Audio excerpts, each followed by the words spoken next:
Last fall, thousands of people reported sightings of mysterious drones flying over New Jersey, sparking concern from local officials and even national security concerns.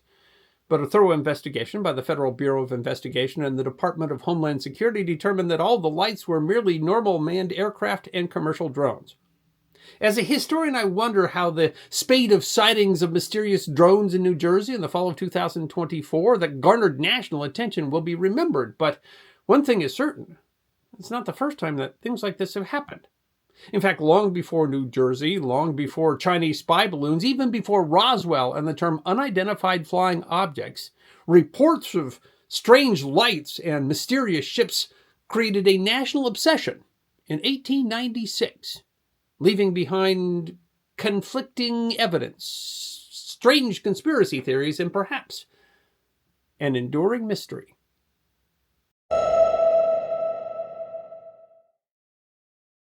The late 1800s were a period of magnificent and rapid technological advancement.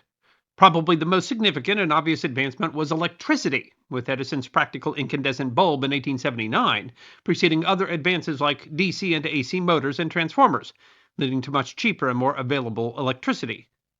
Processes that made inexpensive steel available began the era of enormous bridges, rail networks, and skyscrapers. The internal combustion and diesel engines, invented in the last few decades of the 19th century, and advances in radio communication and the telephone promised to radically alter life as people knew it, with the United States at the forefront of the shift. For many, among the most fantastical concepts of the period were airships.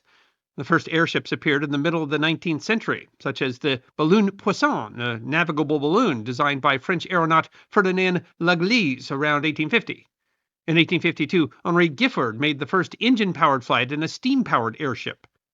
Paul Hanelin powered an airship with an internal combustion engine in the 1870s, and the Tissandier brothers used electric motors in the 1880s.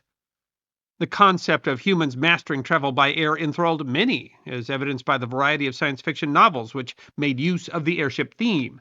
Jules Verne's 1886 Robert the Conqueror features the Albatross, an airship built by Robert, a secretive inventor. A series of dime novels by Louis Senorens about character Frank Reed Jr. often centered on Reed's steam-powered inventions, including airships, beginning in the 1880s. A pair of novels by George Tinton-White Griffith, The Angel of Revolution, and Olga Romanoff featured a group of anarchists who used a fleet of airships to establish a new world order. This extended to spaceflight as well, including Percy Gregg's 1880 novel Across the Zodiac, featuring a spaceship which used anti-gravity materials to reach Mars, and Robert Cromie's A Plunge into Space. Of course, speculation on extraterrestrial life and sightings of unexplained aerial phenomenon were not new even in the 19th century, but the sightings took on more scientific tone in the Age of Enlightenment.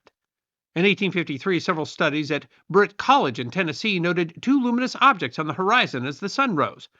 According to witnesses, the first one grew smaller, but the second instead seemed to grow larger, becoming roughly spherical. Professor A.C. Carnes interviewed several witnesses and reported the event to Scientific American. Carnes speculated that somehow the phenomenon was caused by electricity, while Scientific American dismissed the idea and suggested distant clouds of moisture. In general, reports of strange phenomena similar to modern UFOs in the 19th century were sporadic and poorly attested to, but in the mid-1890s, that changed. In November of 1896, reports suddenly exploded about a mysterious light that appeared in the skies of California. The first reports appeared in Sacramento, where both credulous and incredulous observers were unsure of what to make of it. The Sacramento Bee reported on November 18th that last evening, between the hours of 6 and 7 o'clock, a most startling exhibition was seen in the sky in the city. All over, people saw what appeared to be merely an electric arc lamp propelled by some mysterious force. It sailed over the city unevenly towards the southwest, dropping nearer to the earth and now suddenly rising into the air again, as if the force that was whirling it through space was sensible of the danger of collision with objects on the earth. Aerial ship, ghost story, or meteor, as you like, the paper said. Anyway, the light was seen, and it acted very strangely. Not only did hundreds of onlookers claim to see the light, many claimed to have heard voices from it.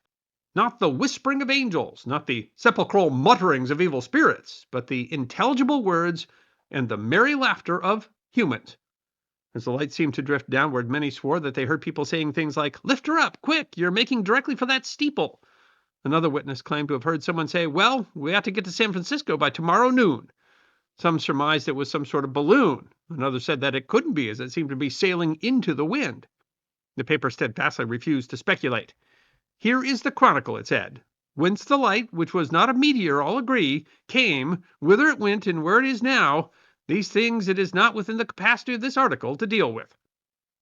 The Bee seesawed between dismissing the sight and looking for answers. Under the title Airship or What, the reporter said, all men liars? Looks that way, before immediately saying, but then how is that fluctuating white light in the sky to be accounted for? The Sacramento Union described the light as pure white, of about double the power of an electric arc light. The arc light they referred to was common in the era. Invented in the early 1800s, it involved creating an electric arc, creating a high-intensity light commonly used in street and building lights until incandescent lights replaced them in the early 20th century. Others described it as a locomotive headlamp. Some claimed to see what appeared to be a body of some kind of object attached to the light. The Union thought that 99 out of 100 men in the city regard the matter in the light as a huge hoax. On November 19th, Colonel H.G. Shaw reported in the Stockton Daily Mail that he had found a 150-foot-long metal craft, featureless except for a rudder, parked in the countryside. His report claimed that 3 slender, 7-foot-tall creatures approached him, emitting a strange warbling noise. Shaw claimed the beings attempted to physically force him into the ship and declared he thought that they were men from Mars. By November 24th, various residents in Oakland were declaring that they, too, had seen a flying light, as early as November 20th. One watcher said he saw a light that looked like a headlight on an electric car, and while he couldn't say it was an airship, he added that he wouldn't be surprised. Aerial navigation is sure to be solved sooner or later. The Inquirer also said that an attorney, George Collins of Alameda, told them that a man who claimed to be the inventor of an airship desired him to secure patents. While he had seen no airship, he declared that more wonderful things than airships have been invented. Rumors swirled around Collins, and soon the mysterious inventor was from Oroville, and his name was Mr. Benjamin. Now, Mr. Benjamin was a client of Collins and an inventor, but of dental-related inventions. San Francisco Mayor Adolph Sutro reported that many people had seen a light pass a few hundred feet over Sutro Heights. I certainly think that some shrewd inventor has solved the problem of aerial navigation, and we will hear all about it within a short time, he said. It wouldn't be any more wonderful than the invention of the telegraph, the telephone, the phonograph, or the X-ray.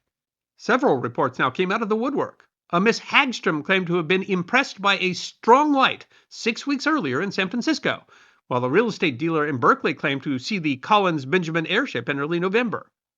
Descriptions of the thing abounded. Some claimed that they saw a balloon-like shape, while others said it resembled a dark body with bird-like oscillating motion or albatross wings. It may also have been powered by great fans or propellers. Now, any report of a light seemed to merit a report in the paper, with more witnesses declaring sightings over the rest of the month. What followed might be considered the first UFO flap, a surge of sightings in a small area. Reports flooded in. On November 23rd, the light appeared at the St. Nicholas Hotel in San Francisco, and the same night a detective claims he saw 2 men send up an airship, a kite with a Japanese lantern tied to its tail. Papers reported and derided. The San Francisco Examiner joked that the airship must be starting away to Washington to get out a patent on himself. It said a floating light seen the previous evening gave off a decidedly reddish hue. A man was reported to run out into the rainy street, bareheaded, coatless, and breathless, to shout, "Look at the flying machine!" Attorney Collins apparently regretted saying anything.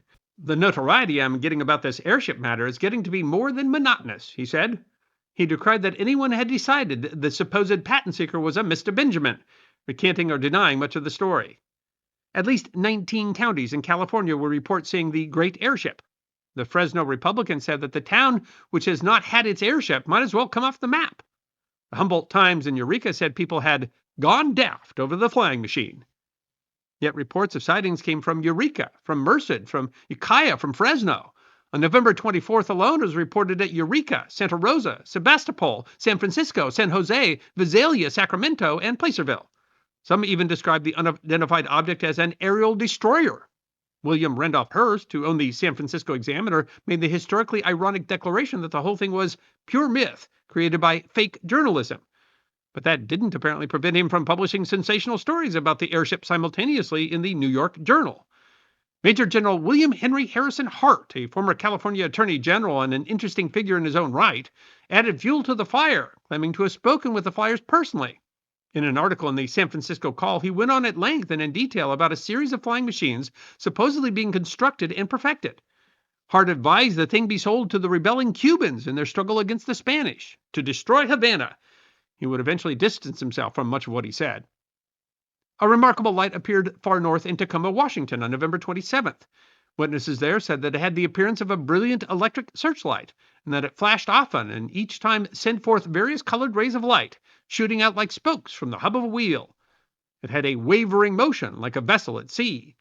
Rarely witnesses claimed to actually speak to the airship crew. Usually the crew claimed to merely be Americans with an invention that would be revolutionizing travel.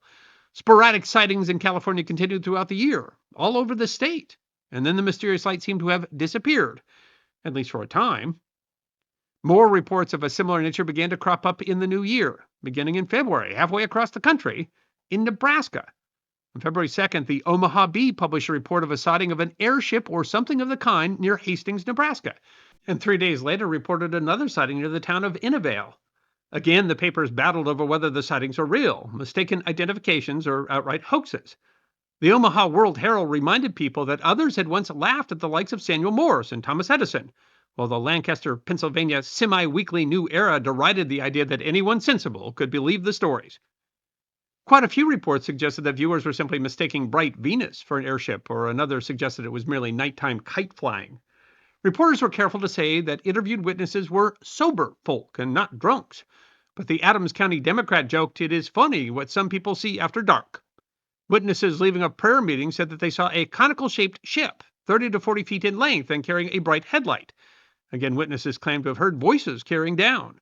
A later survey found that nearly every newspaper in Nebraska carried the story of the airship. At least 130 sightings around Nebraska were documented by professor and folklorist Roger Welsh. The Omaha Bee reported rumors that some eccentric airship inventor was hiding near Hastings, afraid that his airship invention would be stolen. Letters were published claiming to be the mysterious inventor himself. Like in California, a handful of witnesses claimed to have actually seen the landed ship and spoke with the crews. The Auburn Granger published such an account, which included the story that the ship was carrying explosives to destroy camps of Spanish troops being massed for transportation to the Philippine Islands, as tensions rose before the Spanish-American War. One of the most interesting tales of the airship came out of the Table Rock, Nebraska Argus, which said witnesses saw the ship moving slowly overhead, with a woman apparently being held hostage, while other passengers hurried to and fro. Suddenly the windows darkened, the report went on, and at the same instant the ship shot out into space so rapidly that in the space of a few seconds it was out of sight. The jokes kept coming. The Linnaeus, Missouri Bulletin riffed on the classic children's song, Twinkle, Twinkle, Little Ship, Now doth thou through the heavens slip, and add balloon, a joke, or star. How we wonder what you are. A Dixon, Illinois paper wrote a less generous version. At eve your colored lights draw near, at dawn they quickly disappear. With awful speed you rend the sky, with equal speed the people lie. Another told the story of the King of Omaha, Axar Ben III, Nebraska spelled backwards. As the spring wore on, airship sightings multiplied beyond Nebraska. A paper in the town of Indiana, Pennsylvania reported that flying lights were seen in mid-March. A Denver, Colorado paper reported that an airship with a blood-red light had soared past Topeka, Kansas. I don't know what the thing is, Kansas Governor Leedy said, but I hope it may yet solve the railroad problem. On April 1st, a light appeared near Kansas City, where thousands of responsible citizens saw it. The paper was incredulous, repeatedly saying, "Was it an April Fool joke?" Only to add, if so, it was a decidedly successful effort. The light seems to have made its way past Kansas City, to be spotted in Everest, Kansas, 60 miles away. Waterloo, Iowa was the site of a hoax when a joker constructed a fake ship and claimed to have flown it from California. To the south, in Lynn Grove, papers reported that they had seen the airship in daylight and that they had collected ballast which had been thrown off of it. In Chattanooga, Tennessee, they claimed to meet Professor Charles Davidson, who left Sacramento a month ago. Other encounters were reported in Harrisburg, Arkansas, and Rockland, Texas. In Harrisburg, the story was that the ship worked via an anti-gravitation process, and the maker intended to display the ship, but only after he killed out the Spanish army and visited Mars with his machine gun that could fire 63,000 bullets a minute. In St. Louis, the Globe Democrat reported a bona fide alien abduction story on April 23rd when a man claimed that he had been hypnotized and brought aboard a ship. The paper said that the experience was diagnosed as alcoholism. The St. Louis Post-Dispatch published the tale of an elderly Christian gentleman named W.H. Hopkins, who appears at least to have been a real person, who claimed to find a shiny metal ship powered by 3 large propellers.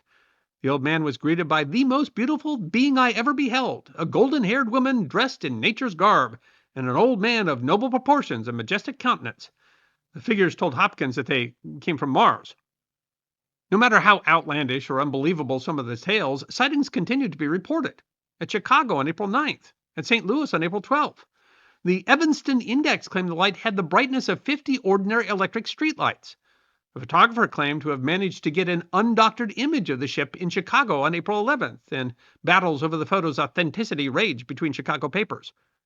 While an etching exists, no negatives or prints of the photo had been found since. Through April, just about any town with a newspaper reported sightings or ridiculed the entire episode. Some are clearly fakes. In Peoria, it was reported that the newspaper reporters had launched colored paper balloons to see what would grow out of it. Many witnesses swore that they had seen the airship in Peoria that day. In 1897, mysterious lights and airship outlines were reported in more than a dozen states, some at the same time, hundreds of miles apart. In mid-April, while lights were appearing all over the Midwest, hundreds saw the airships in western South Dakota, with several claiming that they saw an entire flying squadron. In May, it was widely reported that the airships might not be imaginary, as the federal government supposedly had an aeronaut at work on designs. Some experts insisted that people were misidentifying Venus, Jupiter, or Alpha Orionis, which is today called Betelgeuse. In Baraboo, Wisconsin, headquarters of the Ringling Brothers, the opinion was that it was a publicity stunt, as the Chicago sighting coincided with the arrival of the circus. The airship was even reported to have blown up near Kalamazoo. Hundreds of articles with invented fiction were published about encounters or supposed inventors. A few of the stories have survived beyond their initial publication. In 1966, Frank Edwards published Flying Saucers, Serious Business, one of the most successful UFO books ever published. He covered a story first reported in April of 1897. In it, a man named Alexander Hamilton saw that an airship was lowering over his cow lot. The huge ship, 300 feet long, stopped above the cows, and 6 of the strangest beings I ever saw appeared. One of the cows had a slip knot around its neck, and as the ship rose, it took the cow with it. Now the truth. Hamilton was a real man, a stock trader in southeastern Kansas, but the story was a lie, concocted by Hamilton and several others at the small Yates Center Farmers Advocate. As the paper's printer later explained, the group had a liars club that specialized in tall tales. While the fact was revealed in the 1900s, there were reports that it was confirmed fraud even at the time. Perhaps this tale was the beginning of the popular image of aliens kidnapping cows. The Dallas Morning News reported an even more dramatic event on April 19th, that residents of the small town of Aurora were astonished by the appearance of the airship, which had been sailing throughout the country. The airship was moving slowly and apparently sinking towards the ground when it passed over Aurora, where it collided with the tower of Judge Proctor's windmill and went to pieces in a terrific explosion, scattering debris all over several acres of ground, wrecking the windmill and water tank and destroying the judge's flower garden. Only the pilot was recovered, badly disfigured, but not an inhabitant of this world. Mr. T.J. Weems, a U.S. Signal Service officer, declared that he thought the pilot was from Mars. Town residents were collecting chunks of the ship and planned on giving the being, today dubbed Ned, a Christian burial. While incredible, it was not the first tale of an airship near Dallas. In the days preceding, the paper carried more than a dozen different reports of mysterious lights around the city. This particular tale, as amazing as it might sound, aroused no particular interest. No follow-up on the alien's burial followed in the news. No supposed artifacts of the ship seemed to have been turned up, and although in 1973 someone robbed the grave. The Aurora incident has remained widely reported. The town, today a tiny community, was going through hard times. A severe outbreak of spotted fever reduced the population, and it was followed by a major cotton crop failure. Most disastrous, the railroad bypassed the town. According to the 1981 book The Great Airship Mystery, a UFO of the 1890s, the Flying Saucer Review performed an investigation in 1966 where they found a man named Oscar Lowry, 11 years old in 1897. He recalled no crash and believed the story was a hoax meant to try and bring in tourists. Lowry said that T.J. Weems was a blacksmith, not a Signal Service officer. Lowry even claimed that Judge Proctor never had a windmill. The Mutual UFO Network records, however, several eyewitnesses who recalled the crash. The local cemetery has no record of a buried Martian. Despite all of that, investigations have continued. No original headstone was discovered, although a later one appeared before a local committee removed the stone as tourism doesn't have a place on holy ground. In 1980, an 86-year-old local claimed the story was a hoax to bring interest to Aurora. The railroad had bypassed us and the town was dying. Still, the incident was investigated on both a 2005 UFO Files episode and a 2008 UFO Hunters episode, an episode of Ancient Aliens, and in 1986 fictional movie The Aurora Encounter was released. Hoax or not, it was a fitting punctuation mark as the airship craze of 1896-97 came to a close. On April 19th, newspapers reported that a letter was found in Astoria, Illinois, addressed to Thomas Edison, the greatest technological figure of the age. When presented to the wizard himself, he dismissed it as a fake and the whole affair as absurd, and anyway, at best airships would be only toys, and so he wasn't interested in inventing one. His words may have poured cold water on the craze. The sightings puttered out after April, and sightings never reached the East Coast. Sporadic reports came in over the next few months, but the entire thing faded from the headlines and then faded from memory, essentially, until these reports were rediscovered in the 20th century by researchers who were motivated by the modern UFO phenomenon. The mysterious airships themselves never seem to have appeared. If there was some new technology that had been invented, you would think 100 years later we would have seen some evidence of it by now. And of course, many of the reports can easily be written off as hoaxes. But with so many reports, it's hard to tell which ones were mere fabrications and which ones were somebody seeing something. Because the 1896-1897 mysterious airship sightings were one of the largest mass sightings of unexplained aerial phenomenon in history. There were thousands of reports. They were likely seen by hundreds of thousands of people. And like reporters at the time who were credulous but who had difficulty completely dismissing so many sightings, a historian is left to wonder. Was there maybe something to at least some of these sightings? And if so, what was it? Leave your ideas in the comments. I hope you enjoyed watching this episode of The History Guy, and if you did, please feel free to like and subscribe and share The History Guy with your friends. And if you also believe that history deserves to be remembered, then you can support The History Guy as a member on YouTube, a supporter on our community at Locals, or as a patron on Patreon. You can also check out our great merchandise shop or book a special message from The History Guy on Cameo.